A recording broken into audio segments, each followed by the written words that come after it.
a place where two broken people could heal together. Sira tended a garden behind the cabin, vegetables for the table, herbs for medicine, flowers because beauty mattered even in hard country. Zeke worked with horses. His gentle methods drew clients from 3 counties over. Men who had given up on difficult animals brought them to the silent ghost.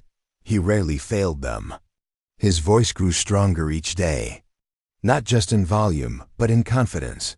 He had found words worth speaking. On this particular morning, Sira watched from the kitchen window as Zeke worked with a young boy from the Creek Reservation. The child had been born without speech. His family had heard about the miracle man who had found his own voice. Zeke knelt beside the boy, showed him hand signs, spoke in gentle tones about the different ways people could communicate, about how silence was not weakness and words were not the only form of strength. The boy smiled, signed back, connected. Sira joined them in the corral. The morning sun warmed her shoulders. The wind carried the scent of sage and possibility. "Do you ever regret it?" she asked Zeke. "Spending those $3? Zeke looked at her. His storm-gray eyes held depths of contentment she had never seen before. "Best investment I ever made. I bought your freedom and found my voice. And my heart." The boy tugged on Zeke's sleeve, pointed to the horizon where riders approached. For a moment, old fear flickered between them. But these were different riders, a Creek woman with kind eyes, the boy's mother coming to collect her son after his lesson. She dismounted and embraced her child, spoke to Zeke in her native language. Sira translated. "She says thank you. Her son hasn't smiled this much since his father died.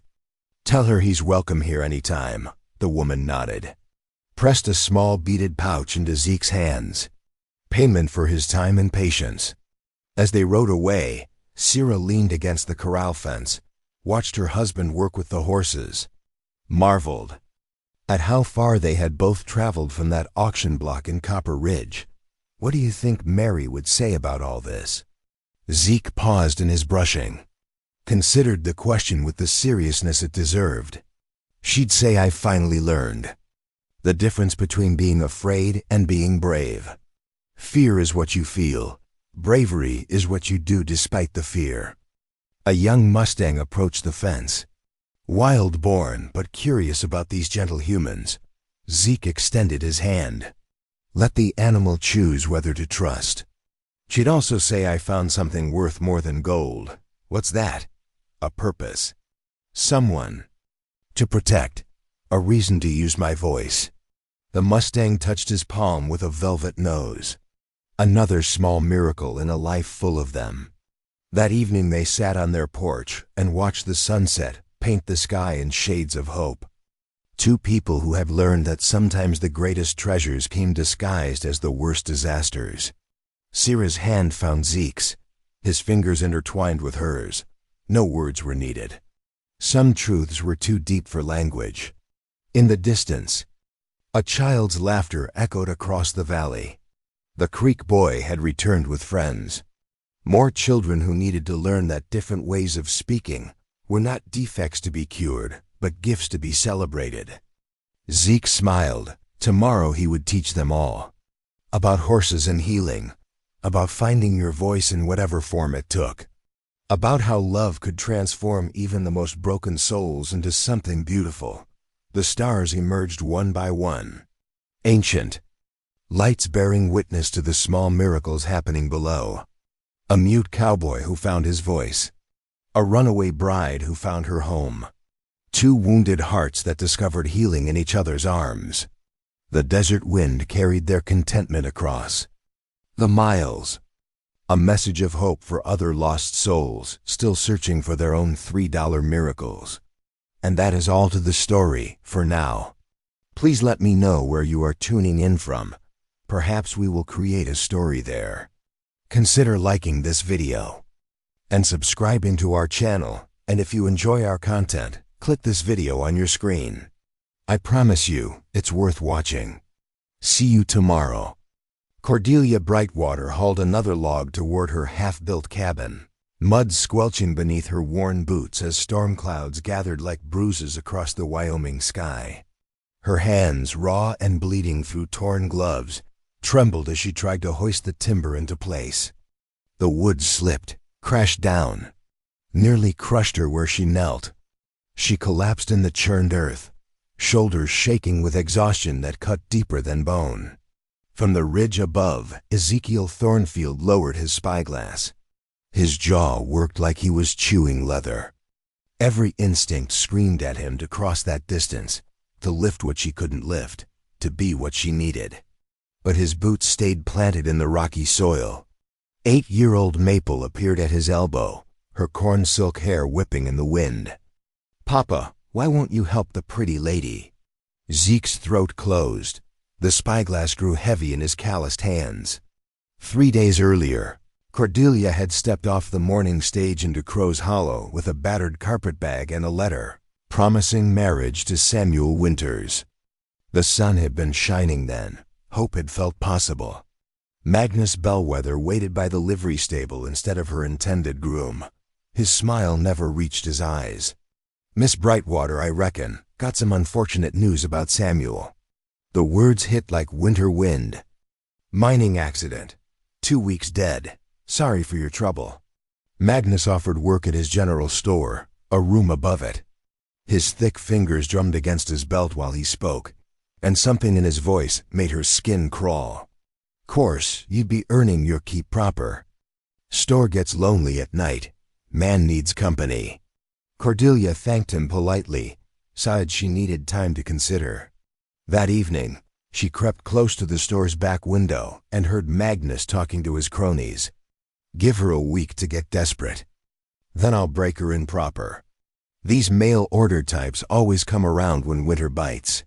She was gone before dawn with only her traveling bag and the dress on her back. Samuel's claim lay 8 miles north of town. Cordelia found his surveyors. Stakes still standing, a small cache of tools hidden beneath a canvas tarp, and the foundation stones he'd laid before the mine took his life. The land stretched empty and vast, carved by wind and time into something that could either cradle or kill. Winter would arrive in 6 weeks. She picked up Samuel's abandoned axe and got to work. The first tree nearly killed her. The second taught her respect. By the 4th day, her hands had grown thick calluses over the blisters, and she could fell a decent timber without crying. But felling and building were different creatures entirely. Cordelia discovered this truth when she tried to raise her first wall. The logs were too heavy, too unwieldy for her small frame. She rigged pulleys from rope and prayer, but even then the work crawled forward like winter honey. Each morning brought new evidence of her limitations. Each sunset showed how little she'd accomplished. Still, she persisted. She had to. Something strange began happening after the first week. Logs she remembered struggling with would be properly notched when she returned from gathering kindling. Food appeared on her makeshift table. A warm blanket materialized during the cold snap.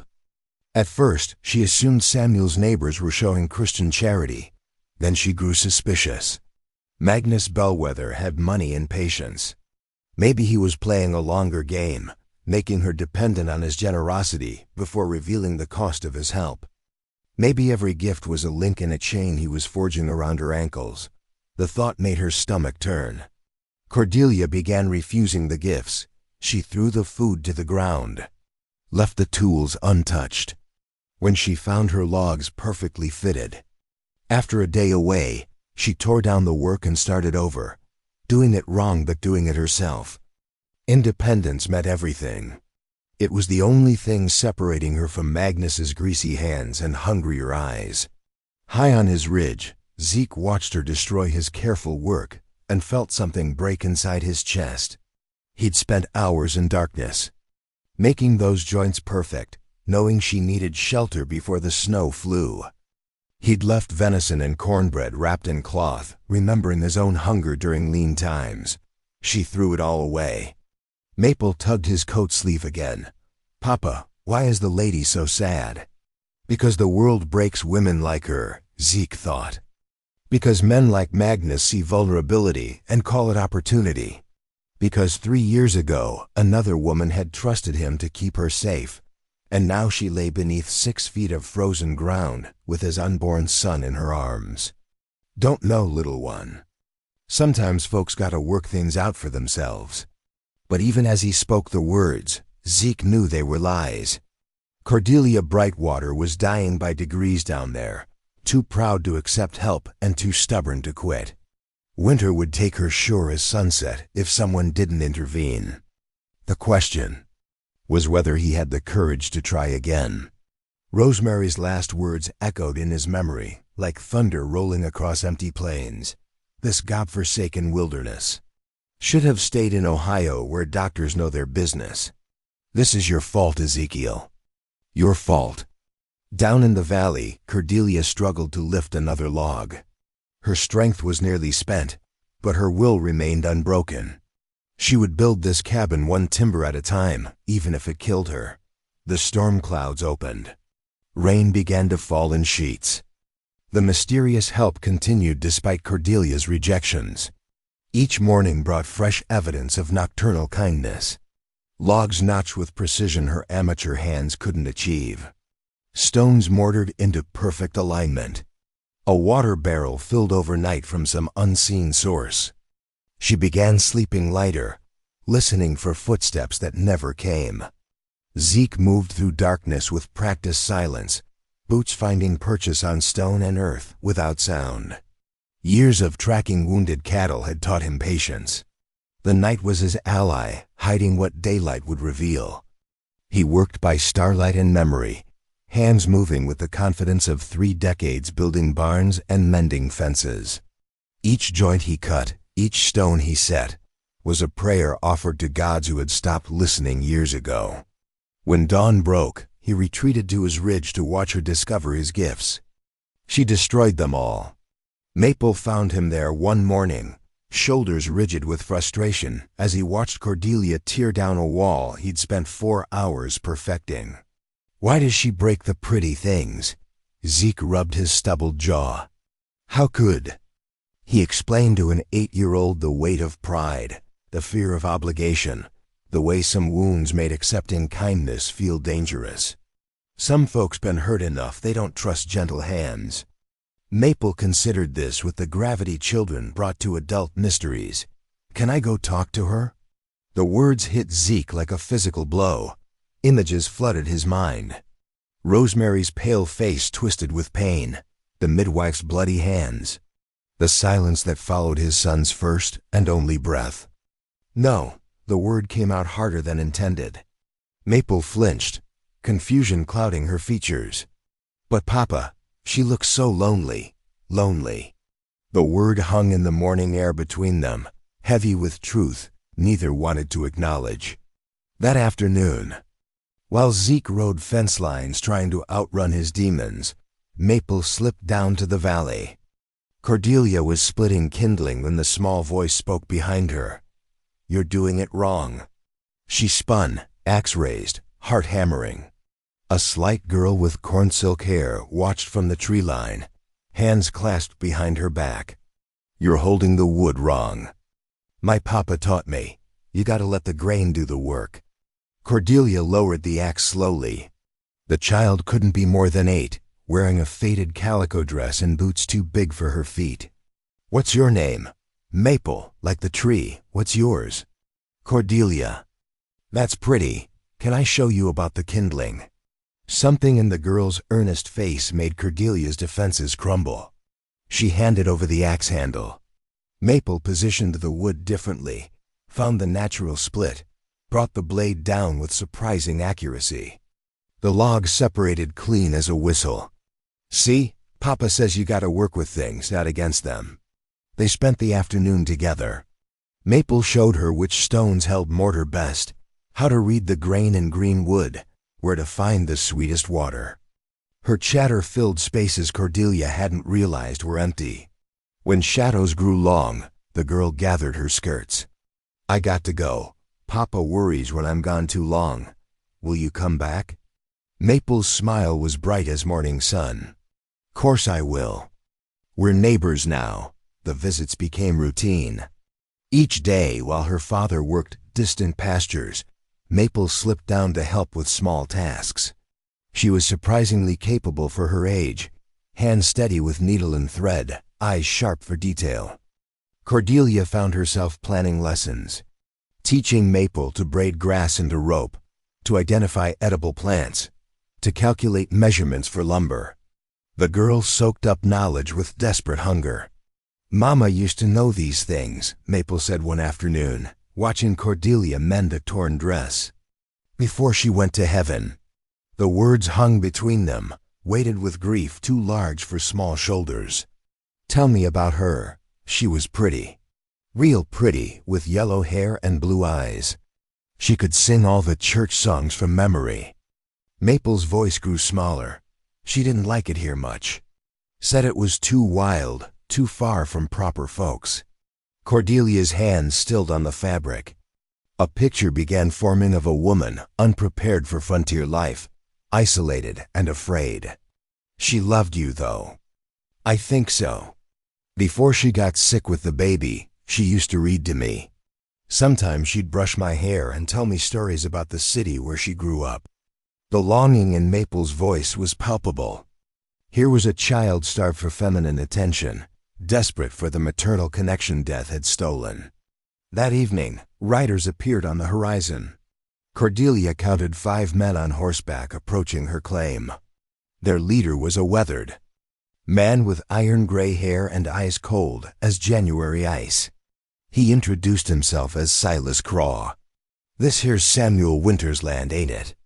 Cordelia straightened her spine, axe handle solid in her grip. "It's my land now. I hold legal claim." Silas spat tobacco juice into the dust. "See, that's where we got a problem. Samuel owed my associates money, gambling debts. His death don't erase what's owed. I don't know anything about debts. The land is mine by right of marriage contract. Marriage contract ain't worth spit if the groom's dead before the ceremony." Silas smiled, showing yellowed teeth. "Tell you what, though. We're reasonable men. You got 3 days to gather your things and clear out. After that, we file our own claim." The men wheeled their horses and rode off, leaving dust and dread in their wake. That night, Cordelia sat by her fire wondering if she had the strength to fight men with lawyers and guns. The cabin walls rose around her, but they felt fragile as paper against the wind. She didn't know that Maple had witnessed the entire exchange from her hiding place in the tall grass, or that the girl was already running home to tell her father what she'd seen. The fever came 2 days later. Cordelia found Maple collapsed beside the water barrel, skin burning with heat, small body shaking with chills. Without thinking, she gathered the child in her arms and carried her to the makeshift bed. Cool water, willow bark tea, damp cloths on fevered skin. The same treatment she'd used caring for her dying mother back in Boston when doctors were too expensive and hope was all they could afford. Maple's breathing grew shallow as the sun set. Cordelia had no way to send word to the girl's father. She could only wait, pray, and fight death with the fierce determination that had brought her this far. Near midnight, footfalls approached her cabin. Zeke stood in the doorway, hat in his hands, eyes wild with panic. He'd come home to find Maple's bed empty, had tracked her path through the darkness to this place where his worst fears lived. "How long has she been sick?" "Since this afternoon. The fever broke an hour ago." He knelt beside the bed, rough hands gentle as morning mist against his daughter's forehead. The terror in his face was raw, unguarded. "She's been visiting you." "Every day for 2 weeks." Zeke closed his eyes. When he opened them again, something had shifted in their depths. "I should have known. She's been too happy lately. Humming songs I ain't heard since Rosemary died." The name hung between them, heavy with unspoken history. They kept vigil together through the long night, taking turns cooling Maple's fever, listening to her breathe. Neither spoke of the riders or the ultimatum or the secrets that bound them in this fragile space between hope and fear. When dawn came, Maple's eyes fluttered open. Papa? Cordelia? Why do I feel so tired? Relief flooded Zeke's features. He gathered his daughter close, burying his face in her hair. You've been sick, little one. But you're going to be fine now. Maple looked between the two adults, reading something in their silence. Cordelia took care of me, didn't she? Yes, Zeke said quietly. She surely did. That afternoon, as Maple slept peacefully, Cordelia and Zeke stood outside the cabin. The weight of shared crisis had stripped away pretense, leaving them raw and honest in the dying light. I know you've been helping me, Cordelia said. The logs, the food, all of it. Zeke nodded, throat working. Why? The question demanded truth. Zeke looked out across the valley where wind bent grass into waves, where his wife lay buried beneath stone and regret. Because watching you try to build this place alone is like watching myself 3 years ago. Stubborn and scared and too proud. To ask for what I needed. What did you need? Someone to tell me it was going to be all right. That bringing Rosemary west wasn't the mistake that killed her. His voice broke. That some things are just too big for one person to carry alone. Cordelia heard the grief beneath his words, recognized the weight of guilt she'd carried her own share of miles. Maple needs a mother. Maple needs to be safe. And I ain't proved real good at keeping the women in my life safe. The words hung between them, confession and warning both. But as they stood there in the gathering dusk, watching shadows lengthen across the valley floor, neither could deny the truth growing between them like wildflower in cracked earth. Some things were indeed too big to carry alone. While tending Maple's fever, Cordelia had smoothed the child's hair and felt something. Hard beneath the pillow. A silver locket, warm from small hands that clutched it during sleep. The clasp opened with a whisper. Inside, a photograph. A woman with pale skin and golden hair, blue eyes staring out from the faded sepia with desperate longing. The resemblance hit Cordelia like cold water. The same narrow chin, the same high cheekbones, the same haunted expression she'd seen in her own mirror. Rosemary. Everything crystallized in that moment. Zeke's tortured watching from the ridge, his careful help from shadows. The way he looked at her with hunger and terror warring in his dark eyes. She was a ghost made flesh. When Zeke returned the next evening to check on Maple, Cordelia met him at the door with the locket dangling from her fingers. This is why. His face went stone still. Color drained from his weathered cheeks. Where did you find that? Maple. Sleeps with it. Your wife. She looked like me. Zeke reached for the locket with trembling hands. His thumb traced the worn silver with reverence reserved for sacred things. Not just looked. The way you hold your shoulders when you're thinking. How you bite your lip when you're measuring wood. Even the way you laugh. The confession hung between them, raw and terrible. You've been watching me because I remind you of her.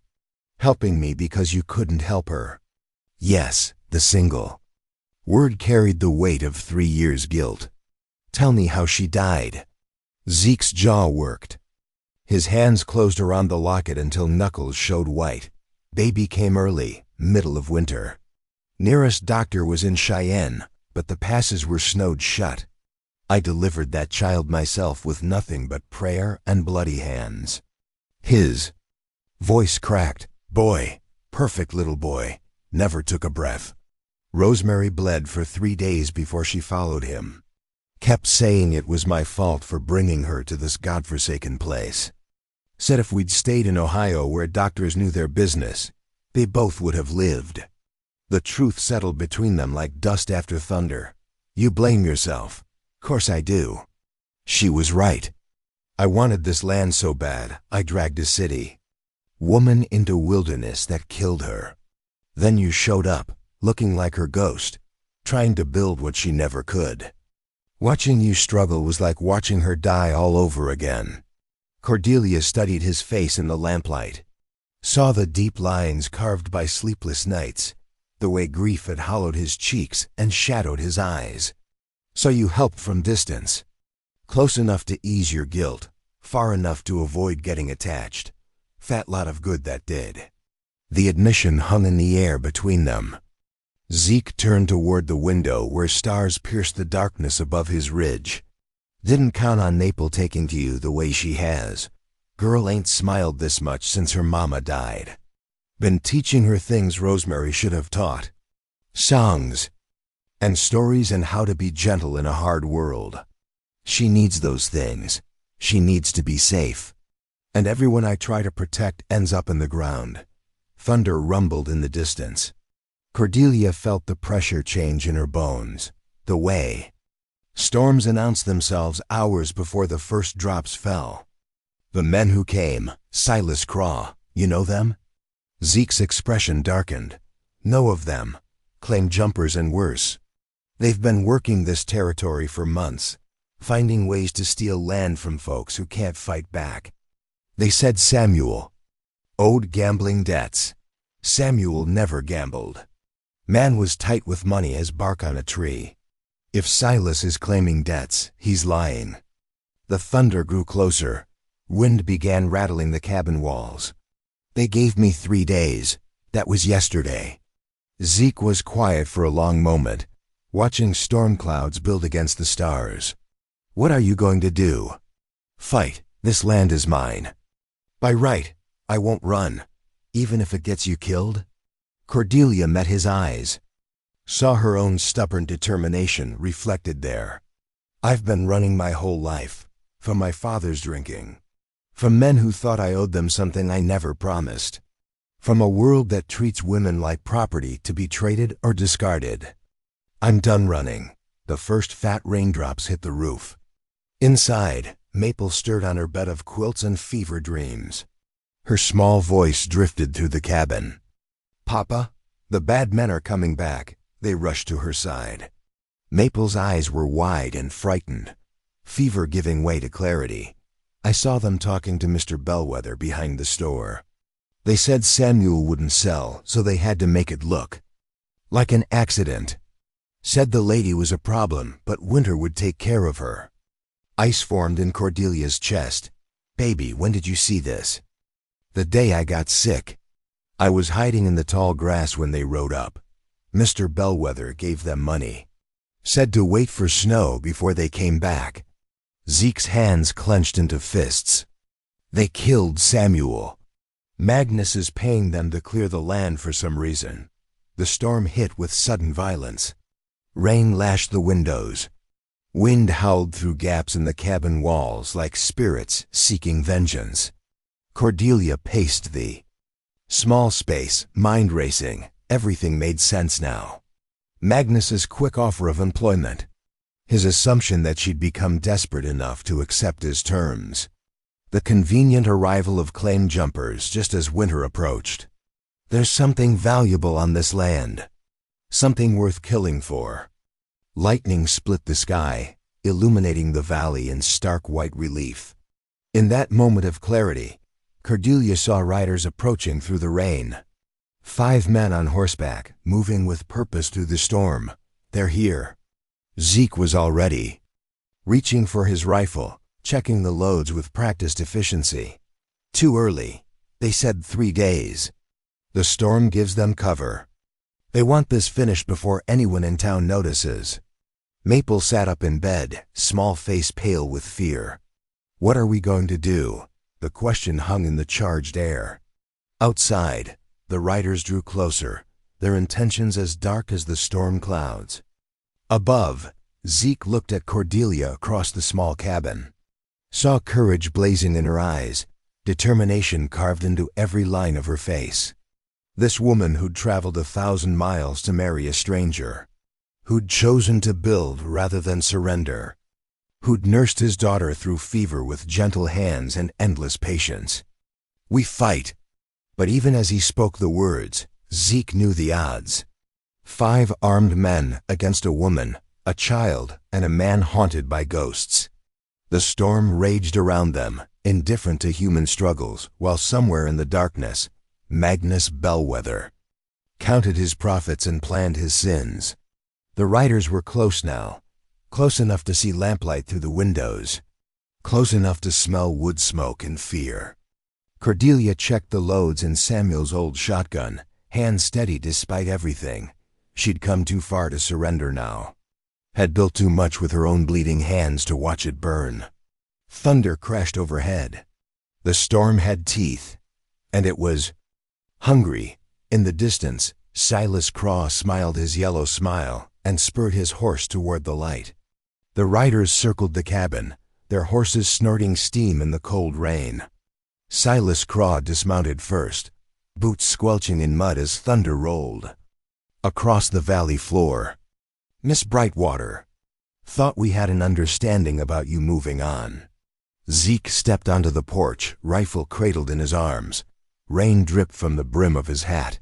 "Silas, well now, Ezekiel Thornfield, didn't expect to find you here. Didn't expect to find you murdering homesteaders for their land." Silas smiled his yellow smile. His men shifted in their saddles, hands drifting toward gun handles. "That's a serious accusation. You got proof of wrongdoing? Got an 8-year-old witness who heard you and Magnus planning Samuel's death?" The words hit Silas harder than expected. His smile faltered. In that moment, Zeke saw desperation beneath the bravado, child's imagination, fever dreams and such. "Maybe, but I sent word to Marshal Davidson in Cheyenne 3 days ago. Told him about your forged claim papers. And suspicious timing. He's riding out to investigate." Silas's face darkened. Rain plastered his gray hair to his skull. "You're bluffing." "Am I?" The standoff stretched taut between them. Wind howled through the valley, bending grass flat against the earth. Lightning illuminated 5 armed men against one, but Zeke stood steady as stone. Then Silas made his choice. Burn it. One of his men produced a torch from his saddlebag. The flame hissed and sparked in the rain, casting dancing shadows across their faces. "You want to die defending stolen land. That's your business, but we're finishing this tonight." The torch arced through the air, landing on the cabin's wooden roof with a burst of orange flame. The fire caught despite the rain, fed by pitch-soaked shingle Samuel had laid months before his death. "Get Maple," Zeke told Cordelia. "We're going to my place." They ran through the storm, Maple bundled in Cordelia's arms while flames licked at the sky behind them. The cabin she'd built log by log, joint by joint, disappeared into smoke and memory. But she was alive. They were all alive. At Zeke's ranch house, they barricaded the doors and waited. The riders followed, but kept their distance. Even Silas wasn't fool enough to attack a fortified position in a lightning storm. "They'll wait for dawn," Zeke said, checking his ammunition. "Pick us off when the weather clears." Cordelia held Maple close, feeling the child's heart beat against her chest. Everything she'd worked for was gone, but the people who mattered were here, safe, together. What happens now? Now we find out if I was bluffing about that marshal. Morning brought clear skies and distant hoofbeats. Riders approached from the east, badges glinting in the early sun. Marshal Davidson and 3 deputies, armed and official. Silas and his men were gone, vanished into the territory's endless spaces like smoke on the wind.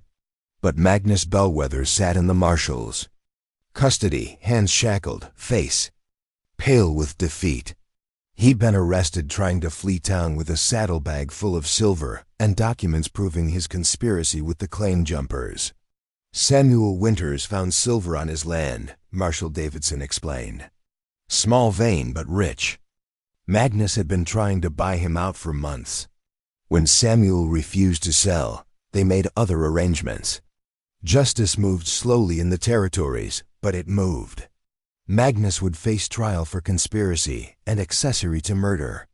Silas Craw had A price on his head from here to Colorado. Cordelia's legal claim to the land was secured, but her cabin was ash and memory. That evening, as sunset painted the mountains gold and crimson, Zeke found her standing where her home had been. Only the foundation stones remained, blackened, but intact. "I'm sorry," he said, "about the cabin." "About everything. Are you?" The question surprised him. Cordelia turned, and he saw something new in her eyes. Not defeat, not despair. Something that looked almost like peace. "I built that cabin out of fear and pride and stubborn independence. It was strong enough to keep the weather out, but not strong enough to let people in." She gestured toward the foundation stones. "This time, I want to build something different." "What did you have in mind?" "A home, big enough for a family, strong enough to last generations." The words hung between them, weighted with possibility. "Cordelia Brightwater, are you proposing to me?" "I'm proposing we build something together. If you're willing to risk loving someone again." Zeke was quiet for a long moment, looking out across the valley where his wife lay buried, where his daughter played among wildflowers, where a woman who looked like a ghost had become something achingly real. Rosemary was right about one thing.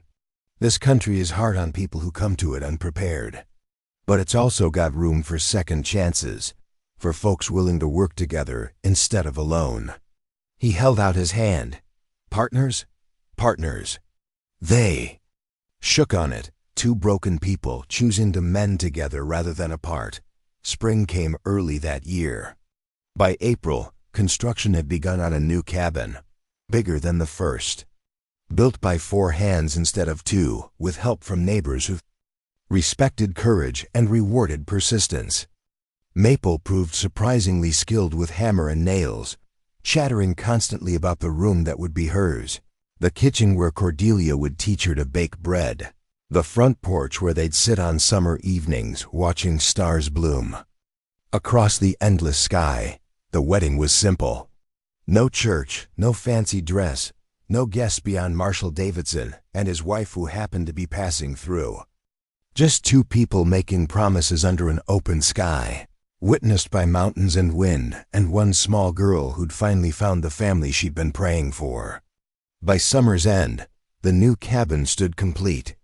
Cordelia hung her mother's quilt in the bedroom window, planted herbs beside the kitchen door, established a small practice tending the medical needs of neighboring families. The land that had nearly killed her became the foundation of everything she'd never dared hope for.